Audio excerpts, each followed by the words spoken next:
এতিয়া আমি শ্ৰীকৃষ্ণৰো কেইবাখনো তুমি ছবি অঁকা দেখিছো তাৰতো নিশ্চয় কাহিনী আছে মই মানে তেওঁৰ লীলাবিলাক ভাল লাগে বেলেগ বেলেগ ৰাক্ষস বেলেগ বেলেগ সময়ত তেওঁ বধ কৰিছে তাৰ পৰা ডাঙৰ হোৱাৰ পিছতো তেওঁ কৃষ্ণ ৰাধাৰ কাহিনীবিলাক ভাল লাগে কিন্তু ইমান তেওঁলোকৰ মাজত মানে প্ৰেম আছিলে তাৰ পিছতো কিন্তু তেওঁলোক দুজনৰ মানে বিচ্ছেদ হৈ গ'ল তাৰপিছত তাৰ পৰা আমি শিকিবলগীয়া কি আছে বুলি ভাবা সেইটোৰ পৰা আমি এইটোৱে বুজিছো যে প্ৰেম মানেই বিবাহ নহয় দুইজন বেলেগ বেলেগকে থাকিও ৰাধাই মানে মৃত্যুৰ সময়লৈ কৃষ্ণৰ প্ৰতিয়ে তেওঁৰ প্ৰেম থাকিলে আৰু কৃষ্ণয়েও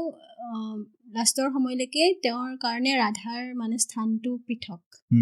তেওঁ বিয়া পাতিছে বহুত কিন্তু সেয়া বহুত বেলেগ বেলেগ কাহিনী আছে